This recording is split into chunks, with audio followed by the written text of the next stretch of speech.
हमारे चैनल को सब्सक्राइब करें और बेल आइकन दबाएं। कितना मारोगे मुझे? एक बार बोला ना पैसा दे, एक बात में बार बार नहीं दोहराता। पैसा पेड़ पे नहीं उगता। लोगों के घर में झाड़ू बर्तन पोछा करके ही पैसे कमाए हैं मैंने। ऐसे दारू में उड़ाने नहीं दूंगी। अपने पति से जवान लड़ाती है, जवान लड़ाती है। काकी, हाँ? अब आपके घुटनों में दर्द तो नहीं है ना? हाँ बेटा, तूने जो घुटनों के लिए दवा दिया था ना, उससे मेरा घुटना बिल्कुल ठीक हो गया। नमस्कार। नमस्कार, कैसे है? बस ठीक है। हाँ, बड़ी बड़ी बड़ी। ये नीता जी है, नमस्कार। ये नमस्ते। इस चौल में रहते। हाँ, आइए। हमारे चावल के लोग ना बहुत अच्छे हैं, बहुत सपोर्ट करते हैं एक दूसरे को। हाँ, अपने पति से जवान लड़ाती है, जवान लड़ाती है। ये सुनील और रेखा का फिर से किचकिच शुरू हो गया लगता है। अरे अगर मेरे को दोबारा पैसा लेने से रोका ना, तो मुझसे बुरा कोई नहीं होएगा। तुझसे बुरा और हो भी कौन सकता है? कहा ना मैंने कि मैं पैसे नहीं दूंगी। जवान लड़ाती है, आज तेरे को सबक सिखा के रहेगा मैं। ए सुनील, खबरदार जो उस पे हाथ उठाया तो। देख सविताई, ये मेरा और मेरे बाइकों का पर्सनल मामला है, बीच में कुछ नहीं बोलने का। इसको तो मैं ये तुम्हारा अकेले का मामला नहीं है, सगा साहिल से मामला है। हाँ, अगर दोबारा दुखा को तुमने धमकी दी तो तुझे चौल के बाहर उठा के फेंक दूंगा मैं। हाँ, खबरदार, जो किसी ने मेरे मर्द को धमकी दी, वो जैसा भी है मेरा पति है और इसे कोई भला बुरा नहीं कह सकता। सुना तुमने? तुम्हारे इतने जुल्म बर्दाश्त करने के बावजूद भी ये अपना पत्नी धर्म निभा रही। क्या तुम एक पति होने का कर्तव्य पूरा कर पा रहे हो? देख, अगली बार ना तूने इस पे हाथ भी उठाया या उंगली भी उठाई ना, तो तेरे को मैं जेल में भिजवा दूंगी, समझा? गलती हो गई, गलती हो गई, चल जाओ भाई। माफी हमसे नहीं, अपनी पत्नी से मांगो। अरे बस जाने दो, चलो नहा लो, मुझे भी काम के लिए निकलना है। चलिए, अच्छा है, सुनील को अकल आ गई आज। सुनील को तो सबक मिल गया, लेकिन इन दोनों का झगड़ा देखकर ना मेरे को मेरे पुराने दिन याद आ गए। आपके पति भी? हाँ, बहुत शराब पीता था, हर वक्त नशे में रहता था, और जब नशे में नहीं रहता था ना, तो इसी तरह जबरदस्ती मेरे से पैसा मांगता था। और आप पैसे दे देती थी? हाँ, क्या करती? और जब मैंने पैसा देना बंद किया ना, तो मेरे सारे गहने, कपड़े, घर का सारा सामान, यहाँ तक कि घर का पूरा अनाज भी बेचना शुरू कर दिया। और फिर एक दिन यही शराब उनको मुझसे दूर ले गई और लीवर फेल हो गया। आई एम सॉरी, मुझे ये सब नहीं पता था। अब आपके पति के बाद आपके घर में कौन कौन है? मेरे 2 बच्चे थे, अनुज और कशिश। भगवान भी इतना निर्दयी है ना, एक एक्सीडेंट में मेरे 2 बच्चों को मुझसे छीन लिया। मैं समझ सकती हूँ कि अपने को खोने का गम क्या होता है। हौसला रखिए, आने वाले दिन खुशियाँ ही खुशियाँ लेकर आएंगी। कल की इसी उम्मीद पे तो मैंने ये एनजीओ की स्थापना की थी, और चाल के सारे परिवार वालों को मैंने अपना परिवार माना। काकी, आप बहुत ही नेक काम कर रही हैं। अच्छा, अभी रहने दे, ज्यादा तारीफ मत कर मेरी। हाँ, चल अंदर चल, मैं तेरे को ना गरम गरम चाय पिलाती हूँ। हाँ? अरे नहीं काकी, मुझे ना लेट हो रहा है और आज ही मुझे कॉलेज भी जाना है अपने थीसिस का फॉर्म भरने। तो हम शाम को मिलते हैं चाय पे? पक्का ना? संभल के जाना। हाँ? आज तो बहुत लेट हो गई।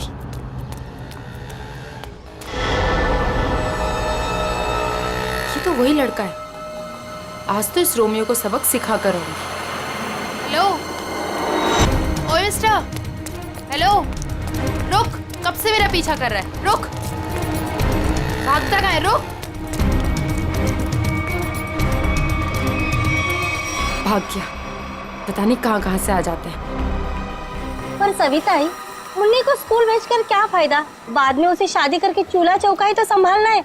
यही तो गलत मानसिकता है उर्मिला।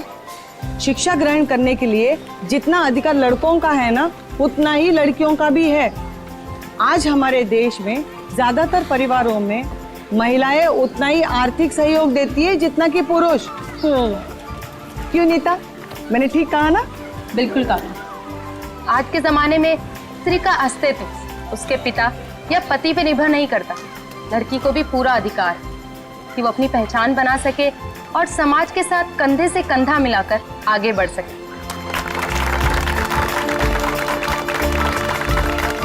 क्या बात है, आप दोनों के विचारों से हम सब सहमत हैं। हाँ तो मुन्नी का स्कूल जाने का पक्का हो गया। हाँ, पक्का। ये फिर से यहाँ आ गया। लगता है इसको सुबह की डांट का कुछ असर नहीं हुआ।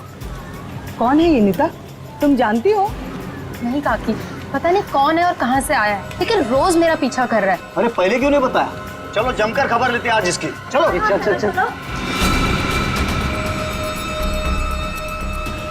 हेलो, तुम मेरा पीछा करते करते यहाँ तक आ गए। क्या कर रहे हैं? चाहते क्या वहाँ? अरे कहाँ जा मैं रहे हैं? तुमसे बात कर रही हूँ। अरे सुनाई दे रहा है कि नहीं दे रहा है? क्या हो गया इसे? अरे सीढ़ी, अरे ये तो छत, अरे सुनो, छत के ऊपर जा रहा है। कहाँ जा रहे हो? एक किधर जा रहा है ये? ओ हीरो, रुको। अरे अरे अरे एक क्या कर रहा है? अरे नीचे उतर। अरे खोपड़ी सटक लिया तुझी, क्यों जान देना चाहता है अपनी? अरे बोल ना कुछ। अरे बोल। मैं यहाँ कैसे आया? इधर क्या कर रहा हूँ मैं? तेरे को नींद में चलने की आदत है क्या? हाँ? कब से बुला रहे थे तेरे को? ड्रामा मत करो, बताओ कि मेरा पीछा क्यों कर रहे थे? मैं बात करती हूँ।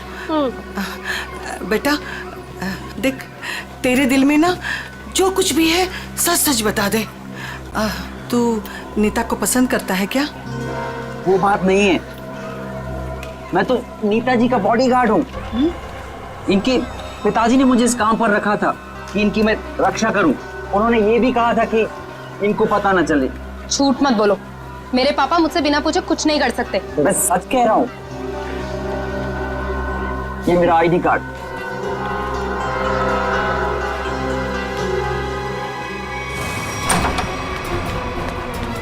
अरे नीता बिटिया, अरे अभी हम तुम्हारे बारे में ही बात कर रहे थे। नमस्ते अंकल। नमस्ते बेटा। क्या बात है बेटा, अंकल से नमस्ते और पापा से हेलो हाय कुछ भी नहीं? मैं आपसे बहुत नाराज हूँ। ऐसा मैंने क्या कर दिया? आप जानते हैं ना कि मैं मंगलावाड़ी चौल में अपनी रिसर्च कर रही हूँ। मुझे उन लोगों के रहन सहन, उनका गुजर बसर वो सब जानना है, इसलिए तो मुझे उनके बीच में रहना पड़ रहा है। हाँ बेटा, तो मैंने आपको अनुमति दे तो दी थी ना चौल में रहने की। अनुमति दी, वो ठीक है, लेकिन वो बॉडीगार्ड, वो मेरे पीछे क्यों आ जाता है बार बार? देखो बेटा, मैंने बॉडीगार्ड इसलिए रखा था कि मैं चैन की नींद सो सकूं और मुझे यकीन रहे कि मेरी बिटिया वहां पर सुरक्षित है। पापा, मैं कोई बच्ची थोड़ी हूँ, अपनी देखभाल कर सकती हूँ। शेखर अंकल, समझाइए ना पापा को। पापा के लिए तो तुम हमेशा बच्ची ही रहोगी। 50 साल की हो जाओगी ना तब भी। आप भी ठीक है, आप भी ना पापा की तरफदारी कर लो। अरे नहीं नहीं बेटा, हम तो आपकी ही तरफ हैं। देखो रतन, ये अच्छी बात नहीं है भाई। नीता बिटिया को उसकी पर्सनल स्पेस मिलनी चाहिए। लेकिन शेखर, तुम्हें तो पता है ना शहर में जुर्म कितने बढ़ गए। अब मैंने एक बॉडीगार्ड रख लिया तो कौन सा पहाड़ टूट गया यार। मुझे ना आपसे कोई बहस नहीं करनी। कल मेरा जन्मदिन है और ये मेरा जन्मदिन का गिफ्ट कि नो बॉडीगार्ड। अरे हाँ, कल तो नीता बिटिया का जन्मदिन है। अरे यार, मैं तो बिल्कुल भूल ही गया था। लेकिन मैं कैसे भूल सकता हूँ मेरी प्यारी प्यारी बिटिया का जन्मदिन। मैंने जन्मदिन की खुशी में एक बहुत बड़ी पार्टी रखी है। पार्टी? ठीक लगा ना बेटा? Happy birthday Neeta. Thank you so much, please enjoy. अच्छा नीता बेटा, जन्मदिन की ढेर सारी शुभकामनाएं। भगवान करे तुम्हें मेरी भी उम्र लग जाए। थैंक यू सो मच काकी। पापा, ये सविता काकी है, मैंने बताया था ना आपको इनके बारे में। हाँ, नमस्ते नमस्ते। हमारी बेटी आपकी बहुत तारीफ करती। आपकी बेटी भी बहुत बहुत अच्छी है। Thank you very much. ये है मेरे बिजनेस पार्टनर शेखर। नमस्ते। नमस्ते, आपसे भी मिलकर बहुत खुशी हुई। मुझे भी बहुत खुशी हुई आपसे मिलकर। Ankit, many happy returns of happy birthday. Thank you so much. अरे sir, looking handsome sir. Thank you. अच्छा सर, कल हमारे नए प्रोजेक्ट की मीटिंग फिक्स हुई है, सुबह 10 बजे। 10 बजे? Okay done. हेलो जी। ये मेरी बर्थडे पार्टी है, आपका ऑफिस नहीं, तो ये जो अपना काम है ना, ऑफिस लगी रखिए। सॉरी बेटा, सॉरी। आई एम सॉरी, आज काम की कोई बात नहीं हो गई, ठीक है? चलो अब केक काटे। पापा बस एक मिनट, छोटा सा सरप्राइज है। रामू, श्याम, जल्दी से सारे मेहमानों के चश्मे ले आओ। चश्मे? चश्मे? ये देखिए, रंग बिरंगे चश्मे। सो आज का थीम है गॉगल्स, तो ये सबको पहनने हैं। Okay guys? Very innovative idea. तो मैं ड्रेस से मैच कर रहा है ना? हाँ। मैं अभी नहीं लगाऊंगी, मैं केक काटने के बाद लगाऊंगी। चलो चलो केक काटते हैं। हाँ।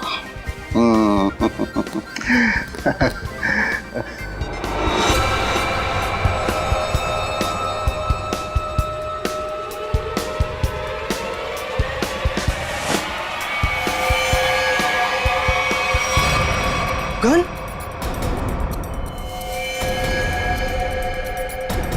रतन ये क्या कर रहा है यार? गोली लग गई।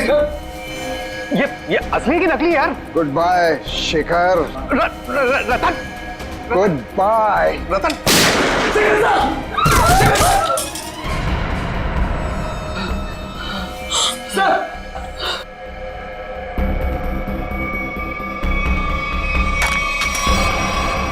पापा, पापा, पापा, ये तो बेहोश हो गए। ये अच्छा है, गोली मार के बेहोशी की एक्टिंग कर रहे हैं। अरे कोई एम्बुलेंस बुलाओ, शेखर जी को गोली लगी है। और सीआईडी को भी फोन करना पड़ेगा। Hello CID?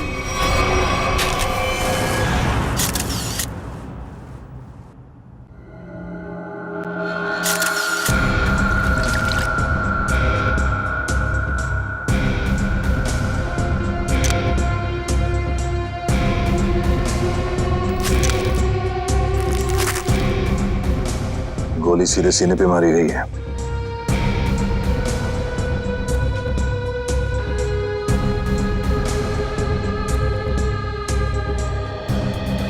आप सबने देखा था रतन जी को गोली चलाते हुए शेखर जी पे? हाँ सर, हम तो हक्के बक्के रह गए ये देख के। इतनी अच्छी पार्टी चल रही थी, सब कितना एंजॉय कर रहे थे। पता नहीं अचानक रतन जी को क्या हो गया, उन्होंने गोली चला दी। जरूर मेरे पापा के खिलाफ किसी ने साजिश की, ऐसा कर ही नहीं सकते। रतन जी। सर। रतन जी को होश आ गया। उठाओ इन्हें। ये उठिए, चलिए उठिए। शेखर को क्या हो गया? सर क्यों भारी हो रहा है? पहले खून कर दिया इनका, अभी सर दर्द का बहाना कर रहे हो? हाँ, ये नाटक बंद करो, हटाओ। उठिए। ये आप क्या कह रहे हैं? मैंने किसी का खून नहीं किया। नीता बेटा, क्या कह रहे हैं ये लोग? मेरी समझ में नहीं आ रहा है बेटा। पापा, मुझे खुद समझ में नहीं आ रहा है कि ये सब हो क्या रहा है। समझ में आएगा, सबको बहुत जल्दी सबको समझ में आ जाएगा। निखिल, मयूर, घर की अच्छी तरह से तलाशी लो। यहाँ पे पार्टी में जितनी भी चीजें मौजूद है सबको उठा लो। जयंती सर, इस गन को फोरेंसिक लैब में भिजवा दो। रतन जी चलिए ब्यूरो चलते हैं। पापा ठीक तो है ना? पापा सर, बैलिस्टिक्स रिपोर्ट आ गई। इसमें साफ साफ लिखा है कि शेखर को जो गोली लगी थी वो रतन जी के गन से चली थी, और उस गन पे जो उंगलियों के निशान मिले थे वो भी रतन जी के ही थे। कहिए रतन जी, क्या कहना है आपको इस बारे में? नहीं, कुछ समझ में नहीं आ रहा सर। मेरा सर बहुत भारी हो रहा है। ऐसा लग रहा है जैसे किसी गहरी नींद से जागा हूं मैं। कोई डरावना सपना देखा है मैंने। हाँ, मगर क्या करे, शेखर जी की मौत तो कोई सपना नहीं है। सारे सबूत यही कह रहे हैं कि शेखर का खून तुमने किया है। मैंने कोई गोली नहीं चलाई सर। आप मुझ पर यकीन क्यों नहीं कर रहे सर? तो फिर वो गोली क्या अपने आप शेखर जी के शरीर में गई? कुछ याद नहीं आ रहा है मुझे।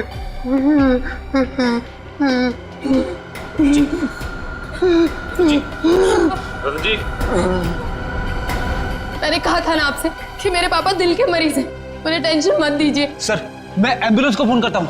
नहीं नहीं, अपनी गाड़ी में लेकर चलो, हॉस्पिटल में एडमिट करो जल्दी। चलिए। मैं भी चलती हूँ साथ में। नहीं, आप नहीं जाएंगी। उन्हें पहले एडमिट होने दो, बाद में मैं भी चलूंगा तुम्हारे साथ। प्लीज सर, मेरे पापा को छोड़ दीजिए। अगर तुम्हारे पापा ने कुछ भी नहीं किया है तो उन्हें कुछ नहीं होगा। अच्छा एक बात बताओ, रतन जी का कोई झगड़ा वगड़ा था पहले से शेखर जी के साथ, या फिर कल पार्टी में कोई झगड़ा वगड़ा हुआ था? नहीं सर, वो तो पार्टी में बहुत एंजॉय कर रहे थे। अच्छा, क्या तुम्हारे पापा के बर्ताव में कुछ तुम्हें थोड़ा अजीब सा लगा? कभी आदमी कोई टेंशन में होता है या वैसे कुछ? हाँ सर, कोई झगड़ा तो नहीं हुआ था, लेकिन उनका मूड थोड़ा सा चिड़चिड़ा था और वो शेखर अंकल को कुछ कह भी रहे थे। तुमने काम सही से नहीं किया, वो वापस आ गया। वो वापस आ गया? ये कौन? सर नाम तो नहीं लिया था। अच्छा, ये बातचीत कब हुई थी दोनों के बीच? कल हुई थी, एनजीओ से लौटने के बाद। एनजीओ? कौन सा एनजीओ है ये? मेरी बड़ी बहन सान्या की मौत के बाद पापा ने एक एनजीओ खोला था, जहाँ पे हम गरीब लोगों को रोटी, कपड़ा और रहने के लिए छत देते हैं। कहाँ है ये एनजीओ? नमस्कार साहेब, मी कपिल, यहाँ एनजीओ मॅनेजर आहे। आप ये बताएंगे कि इस एनजीओ में आप कब से काम कर रहे हैं? पहले दिन से, जब रतन जी ने सानिया मैडम की याद में इस एनजीओ की स्थापना की थी। फिर तो आप काफी करीब से जानते होंगे शेखर जी और रतन जी को। हाँ जी, एनजीओ में काम करने वाले सभी लोगों को अपना परिवार का सदस्य मानते थे। हमेशा आकर हमसे हमारे सुख दुख के बारे में पूछते थे और अपने सुख दुख बांटते भी थे। ये तो बहुत अच्छी बात है। फिर तो आप ये भी जानते होंगे कि शेखर जी और रतन जी के बीच में किस बात को लेकर टेंशन चल रही थी? नहीं साहब, ऐसा कहीं ना थे। वो दोनों बिजनेस पार्टनर कम और भाई समान ज्यादा थे। भाई समान थे? तो फिर रतन जी ने शेखर जी का खून क्यों कर दिया? जरा दिमाग पे जोर डालिए और सोच के बताइए कि शेखर जी और रतन जी के बीच में कुछ झगड़ा हुआ था या कुछ बहस हुई थी? ऐसा कई झाले नव्हते। लेकिन रतन जी की बेटी बता रही थी कि रतन जी और शेखर जी आपस में कुछ बातें कर रहे थे कि कोई आया है। कौन वापस आया है, कुछ पता है आपको? हाँ, वो ये दोनों यहाँ बात कर रहे थे इसके बारे में, जब मैंने उस अजीब घटना के बारे में बताया उन्हें। अजीब घटना? कैसी अजीब घटना? कुछ दिन पहले एक आदमी ने मुझे फोन किया था, कहा शेखर जी और रतन जी ने उसे काम पे रखा है और उसने अपना अपॉइंटमेंट लेटर मेल किया कंपनी की लेटरहेड पे, प्लीज चेक कर लीजिए। दूसरे दिन से वो काम पे आने लगा और सब फाइलें वगैरह चेक करने लगा। कौन सी फाइलें चेक कर रहा था? सारी फाइलें, टैक्स की फाइलें, अकाउंट्स की फाइलें, और हाँ, रतन जी और शेखर जी के जिंदगी के बारे में काफी सवाल पूछे।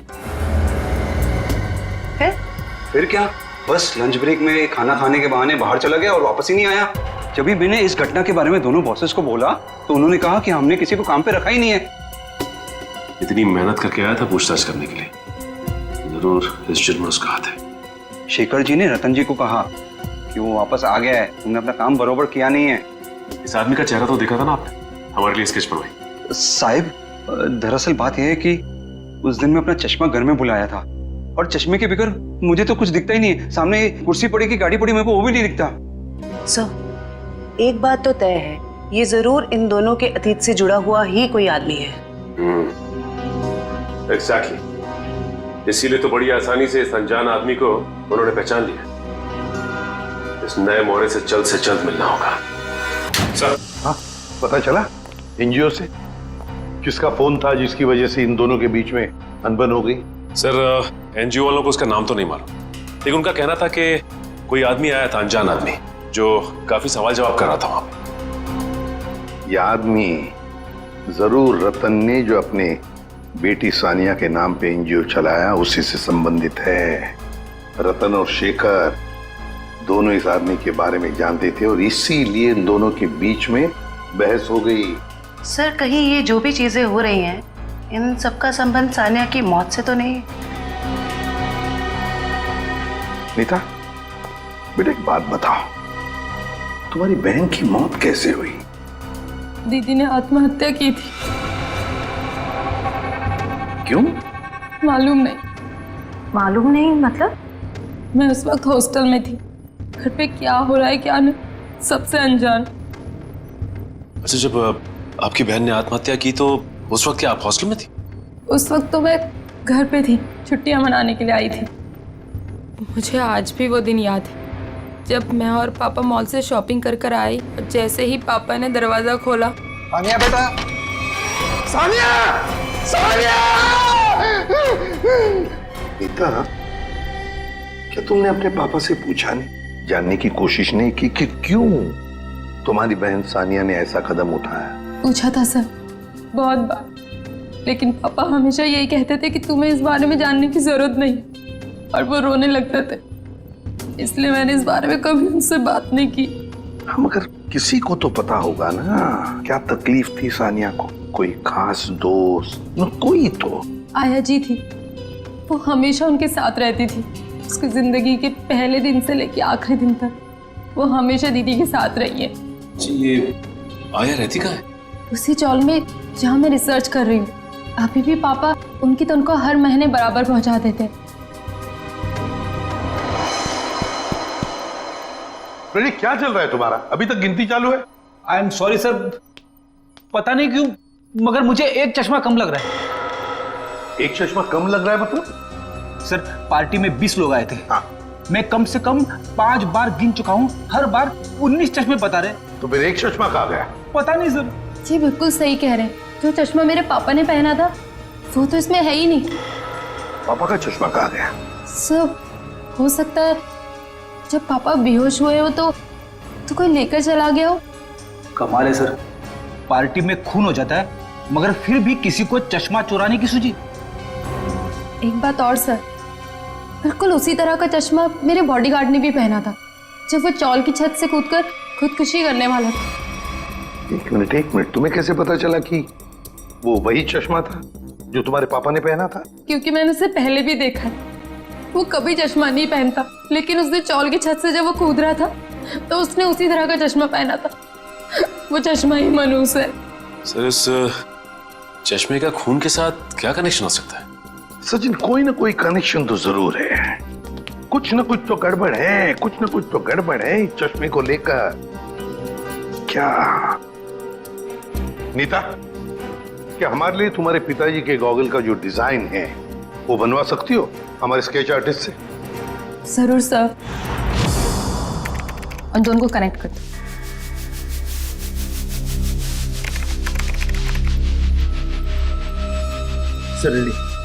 ठीक है, थैंक यू।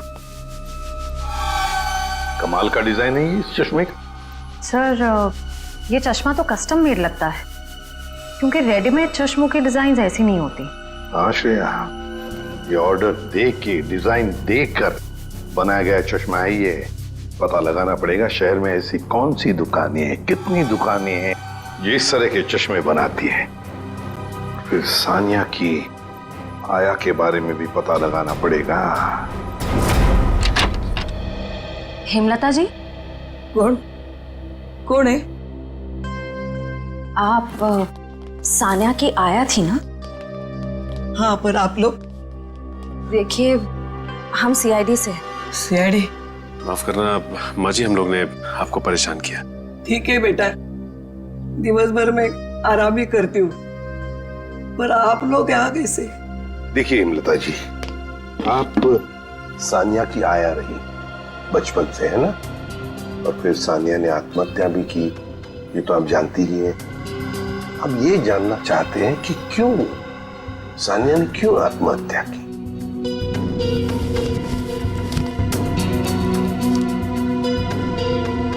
बहुत दिनों बाद इन बूढ़ी आंखों को आप लोगों ने नम कर दिया। हम आपका दुख समझते हैं। मैं हूँ जिम्मेदार, मैं हूँ। या तो रतन जी को मैंने मनाना चाहिए था उस रिश्ते के लिए, वरना सानिया को मजबूर करना चाहिए था वो लड़के को भूलने के लिए। लड़का? कौन लड़का? जिससे वो प्यार करती थी। प्यार करती थी? अच्छा, तो फिर हुआ क्या? वही अमीर गरीब लड़का, गरीब था ना। एक दिन अचानक वो लड़का कहीं दूर चला गया। महीनों इंतजार करती रही सानिया, न खाती थी न पीती थी। वो अपने बंद कमरे में रोती रहती थी। वो लड़का कौन है, कहाँ रहता है, क्या उसका कोई टेलीफोन नंबर वगैरह है आपके पास? नहीं, सानिया ने कभी उसका नाम या पता नहीं बताया अभी। चल ठीक है, कोई बात नहीं। सॉरी, हमने आपको बहुत तकलीफ दी। आराम कीजिए। सर, सोच रही हूँ दया सर के लिए एक चश्मा ले लूँ। दया का बर्थडे आने वाला है क्या? नहीं सर, वो हमेशा ना मुझसे उखड़े उखड़े रहते हैं, इसीलिए। अच्छा, गिफ्ट देके उनको खुश करना चाहती हो? नहीं सर, उन पे बहुत अच्छा लगेगा, इसलिए। बाद में देखते हैं। एक्सक्यूज मी जी, कहिए किसके लिए चश्मा दिखाऊं? एक मुजरिम के लिए। मुजरिम के लिए चश्मा? मैं कुछ समझा नहीं। जरा ये डिजाइन देखो चश्मे की। ये आपने ही बनाया था ना? जी हाँ, आपको पसंद है? आप लोगों के लिए भी बनवा दूं?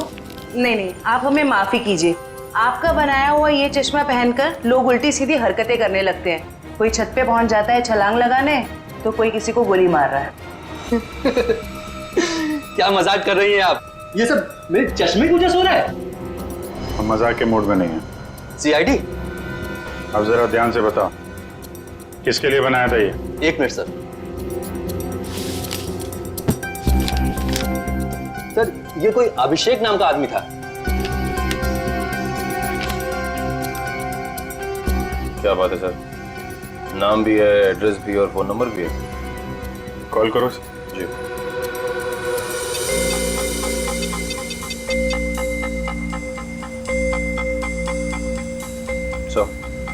नंबर गलत है।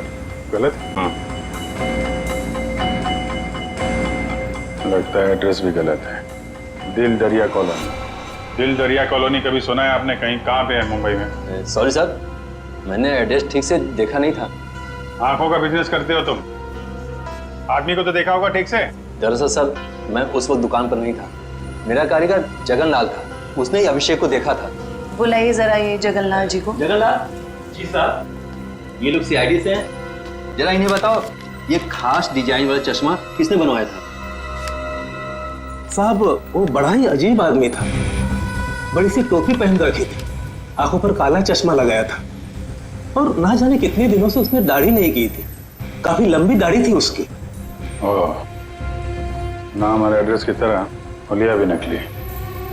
कुछ और याद आता है इस आदमी के बारे में? हाँ सर, अक्सर जो लोग चश्मा बनाते हैं ना, वो सामान हमारे दुकान से ही लेते हैं, लेकिन वो खुद अपना सामान लेके आया था। फ्रेम, कांच और एक अजीब सी छोटी सी चीज उसने लगाई थी चश्मे में। छोटी सी चीज? अच्छा, उस चीज के बारे में कुछ बता सकते हैं आप? अपने मोबाइल का सिम कार्ड होता है ना, उससे भी छोटी चीज थी। और साहब, चश्मा बनने के बाद उसने मुझे पहनने भी नहीं दिया। मुझे फिटिंग चेक करवानी थी तो बोला चश्मा गंदा हो जाएगा। ये भी कोई बात हुई? कोई बात नहीं। आप जरा ये मेरा कार्ड रखिए। अगर वो आदमी दोबारा आए या दिखाई पड़े तो मुझे फोन करना, और उसको नहीं बताएंगे, इतना तो समझते हैं ना आप? समझ गए सर। सर, हाँ, ये रोहन और मीशा है। ये सानिया के बड़े अच्छे दोस्त थे। घबराओ मत। देखो, हमने तुम्हें यहाँ कुछ सवाल पूछने के लिए बुलाया है। कैसे सवाल सर? सानिया के बारे में। क्या तुम लोगों को पता है सानिया ने ऐसा क्यों किया, क्यों आत्महत्या की? पता नहीं सर, अगर उसे कोई प्रॉब्लम होती तो हम जरूर उसकी मदद करते, लेकिन ऐसा कुछ नहीं था सर।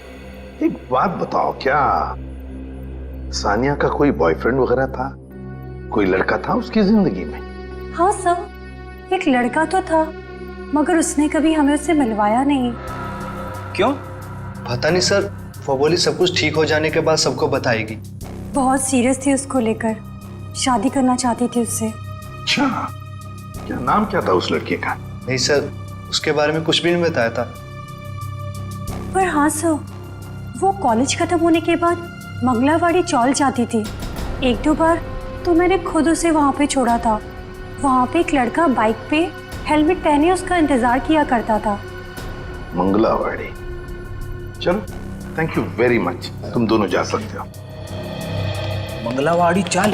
सर, नीता तो वहीं पे रिसर्च करती थी। और उसकी बहन सानिया, नीता की बहन सानिया जिस लड़के से मिलने जाती थी, वो मंगलावाड़ी चाल में ही रहता है। मंगलावाड़ी चाल में। कुछ समझ गए? समझ गया सर। मतलब ये नीता उस लड़के को जानती है, मगर जानबूझ के हमसे छुपा रही है। हाँ, मंगलावाड़ी चाल। इस लड़की को देखिए, क्या आप में से कोई भी इसे जानता है, कभी देखा है? हाँ, ये अक्सर हमारे चौल में आया करती थी उस लड़के से मिलने। कौन सा लड़का? मनोज नाम था उसका, इसी चाल में रहता था वो। रहता था मतलब अब नहीं रहता? वो दरअसल कुछ साल पहले उसे सजा हो गई थी। अब तक तो सजा पूरी भी हो गई होगी, पर वो वापस लौटा नहीं। क्या क्या किया था उसने? सर पक्के से तो पता नहीं, पुलिस कह रही थी चोरी चकारी का इल्जाम है उस पर। मनोज, चल, thank you very much. Sir जिस मनोज की आप बात कर रहे हैं उसका तो सर कोई भी पुलिस रिकॉर्ड नहीं है। सुमी जी, ये कैसे हो सकता है, जबकि मंगलावाड़ी चाल में रहने वाले लोगों ने हमें बताया कि 5 साल पहले मनोज को उसी चाल में से गिरफ्तार किया था। सर सारी फाइलें आपके सामने रखी हुई हैं, 5 साल के सारे रिकॉर्ड आप देख चुके हैं, मगर कहीं भी इस नाम का कोई शख्स नहीं है। हो सकता है मनोज की फाइल गुम हो गई। ऐसा कैसे हो सकता है सर? क्यों नहीं हो सकता? तो फिर मनोज की फाइल मिल क्यों नहीं रही है? हो सकता है सर आपको कोई गलत इंफॉर्मेशन मिल गई हो, या फिर इस नाम का कोई शख्स हो ही ना, या फिर चौल वालों ने आपसे झूठ बोल दिया। होने को तो यह भी हो सकता है कि मनोज की फाइल यहां से जानबूझकर गायब की गई।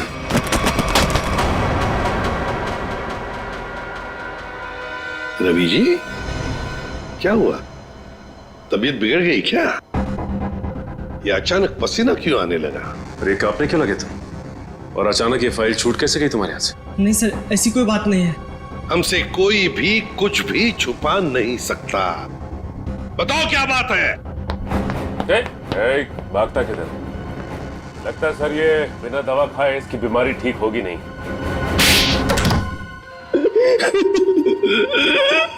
सर मुझे माफ कर दीजिए, मेरे पैसों के कारण मैंने उसकी फाइल जला दी। शर्म आनी चाहिए तुम्हें। पैसों की लालच में तुमने मुजरिम की मदद की, और तो और अपने नौकरी से गद्दारी की, अपने देश से भी गद्दारी की तुमने। कौन से जेल में है मनोज? सर तिलक नगर जेल में था, 7 साल की सजा थी उसे। अच्छे व्यवहार के कारण 4 साल में उसे रिहा कर दिया गया।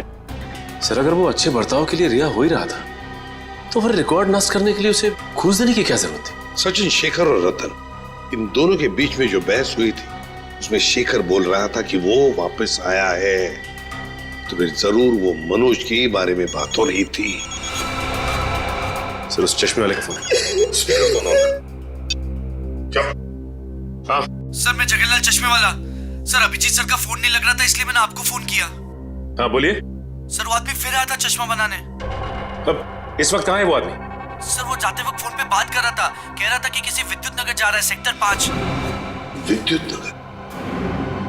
नीता भी तो विद्युत नगर में रहती है। माय गॉड, मतलब नीता की जान को खतरा है। हाँ एसीपी सर, हम नीता के घर पहुंच गए हैं।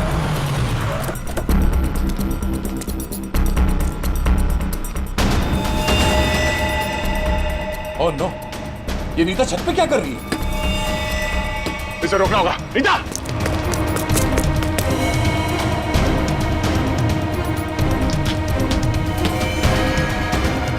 नीता!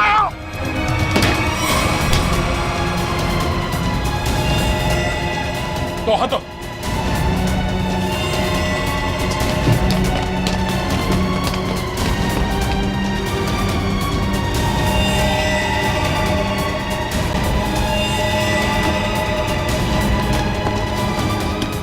पकड़ो। आ जाओ। मयूर, चश्मा। ये क्या कर रही थी तुम? अपनी जान क्यों दे रही थी? जान दे रही थी? मैं क्यों अपनी जान दूंगी? तुम छत पे क्या करने आई थी? छत पे? मैं छत पे क्या कर रही हूँ? मुझे कुछ याद नहीं आ रहा। मैंने वो चश्मा पहना था और पता नहीं, मेरा सर दर्द हो रहा है। सर इस केस में ये क्या हो रहा है? लोग अचानक खुदकुशी करने चले आते हैं। सारे हादसों में एक चीज कॉमन है, ये चश्मा। ये चश्मा पहनने से पहले क्या हुआ था वो तो याद है ना तुम्हें? हाँ सर। नीता, मुझे पता है तुम पर क्या बीत रही होगी, लेकिन तुम चिंता मत करो, सब ठीक हो जाएगा। काकी, ये क्या है? ऐसी हालत में मुझे ये गिफ्ट तुम्हें देते हुए बहुत अजीब लग रहा। गिफ्ट? हाँ, तुम्हारा बर्थडे था ना, तो हमारे चौल के बच्चों ने अपने हाथों से बड़े प्यार से तुम्हारे लिए गिफ्ट बनाया।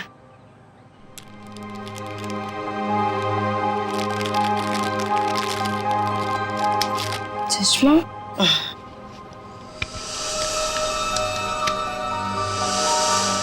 ये सविता जी कौन? सविता जी मंगलवाड़ी चौल में रहती हैं, बड़ी नेक औरत है। ये कितनी नेक औरत है ये तो उनसे मिलने के बाद ही पता चलेगा। अरे अरे अरे अरे सविता जी, लगता है हम लोग गलत वक्त पर आ गए। कहीं जा रही थी आप? हाँ, वो कुछ जरूरी काम आ गया था, इसलिए मैं कलकत्ता जा रही हूँ। लेकिन क्या करें, अब तो आप कलकत्ता जा नहीं पाओगी। क्यों नहीं जा पाऊंगी? वो क्या है ना कि मुजरिमों को यहाँ खुले घूमने की आजादी नहीं। मुजरिम? कौन मुजरिम? शराफत का नकाब उतार, नीता ने हमें सब कुछ बता दिया है। मेरे को कुछ काम है, मैं आती। अब तक तुम्हारी उम्र का लिहाज कर, मुझे सख्ती बरतने पे मजबूर मत करो प्लीज। बताइए। मैंने जो कुछ किया अपने बच्चों के मौत का बदला लेने के लिए किया। बच्चों की मौत का बदला?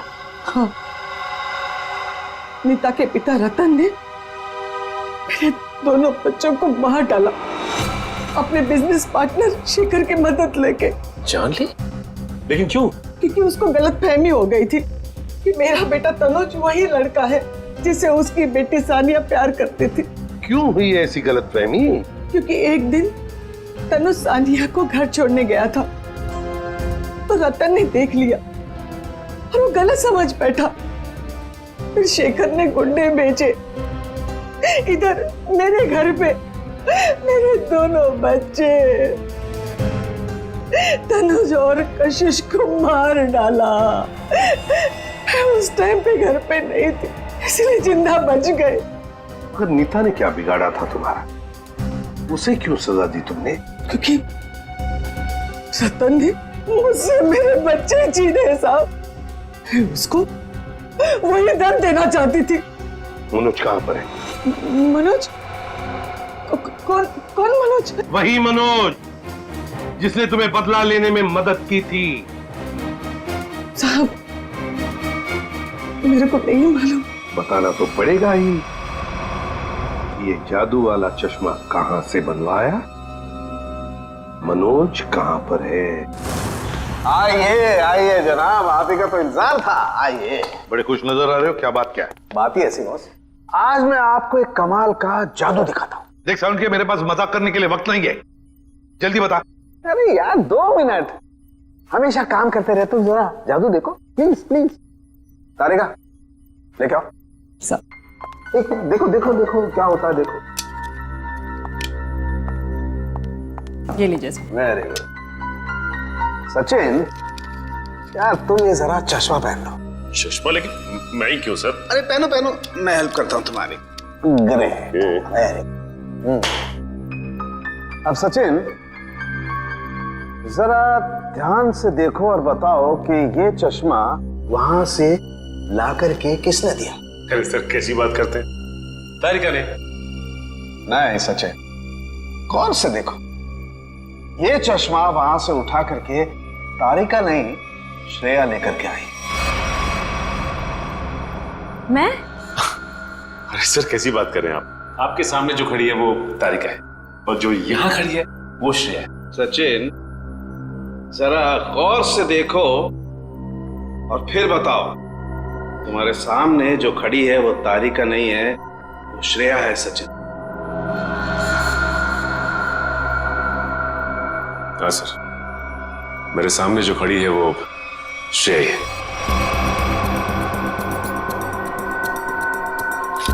सचिन ये मेरी गन लो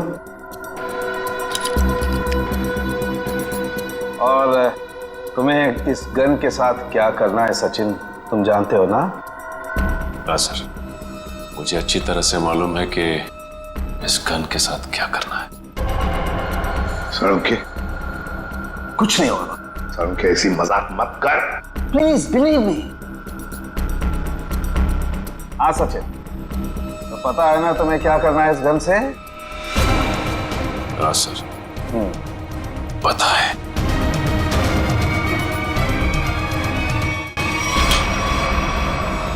लाओ सचिन, ये गन मुझे दे दो। अब ये चश्मा भी तुम्हारा उतार देना है। बैठ जा, बैठ जा।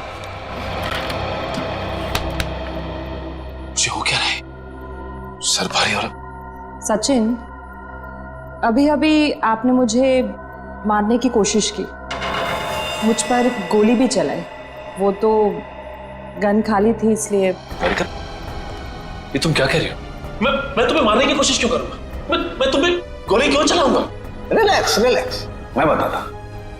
बस ये बहुत ही स्पेशल चश्मा है। इस चश्मे में एक डिवाइस लगी हुई, एक ऐसा यंत्र जिसकी वजह से जो इंसान इस चश्मे को पहनता है वो सम्मोहित हो जाएगा। प्रोटाइस।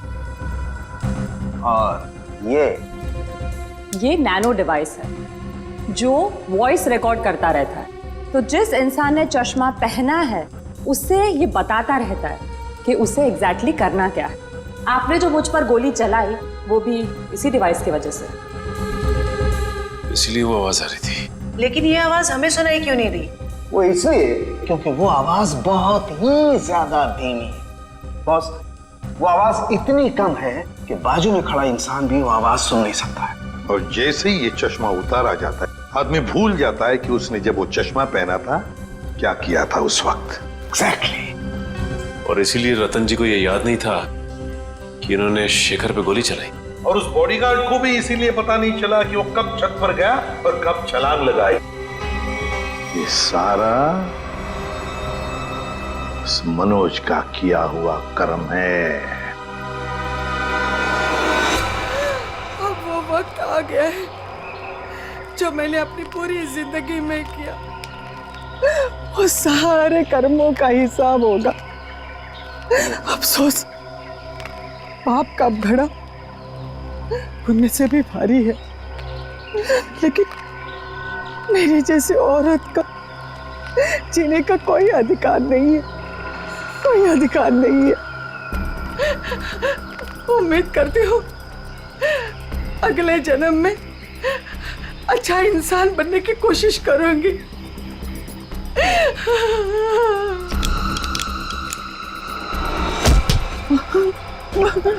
ये क्या कर रही है?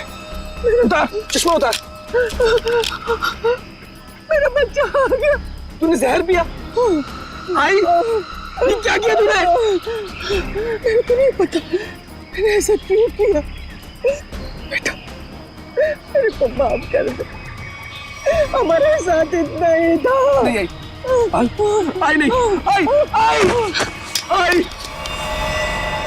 जिस किसी ने भी तेरे साथ ऐसा किया है माँ, तेरी कसम उसे छोड़ूंगा नहीं मैं। अब पता चला इसे अपनों पर वो मौत का चश्मा लगाने के बाद कैसे लगता है। चलो अब तुम्हारे आंखों पे कानून का चश्मा चढ़ाते हैं। कहाँ भाग रहे हो? रुक, सचिन उधर से पीछे जाओ उसके।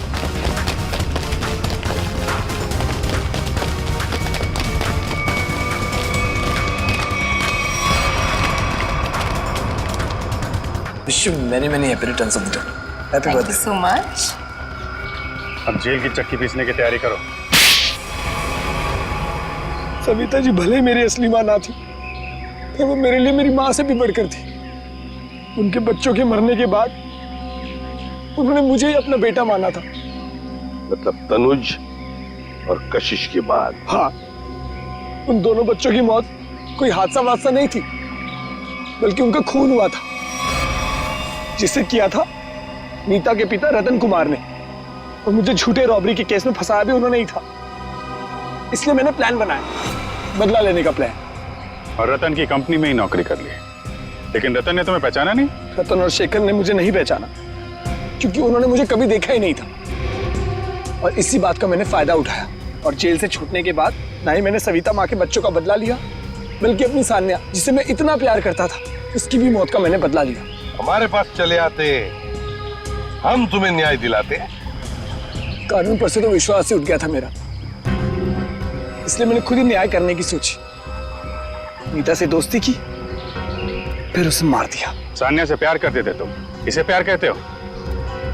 उसकी बहन की जान लेने चले थे तुम। वो तो अच्छा हुआ हम लोग इस वक्त पे पहुंच गए और उसे बचा लिया। क्या नीता जिंदा है? हाँ जिंदा है। बहुत कोशिश की ना तुमने उसे मारवाने की। उसके बॉडीगार्ड को भी वो चश्मा पहना दिया ताकि वो आत्महत्या कर ले, मगर नहीं, तुम्हारा प्लान वैसे ही फेल हो गया। हाँ, मगर रतन का प्लान फेल नहीं हुआ। मैंने वेटर के जरिए उसे खूनी चश्मा पहनाया और उसी के जरिए उसी के दोस्त को मरवा दिया। और फिर हमारे आने से पहले वो चश्मा तुमने गायब कर दिया। तो फिर वो चश्मा सविता के जरिए तुमने नीता तक पहुंचा।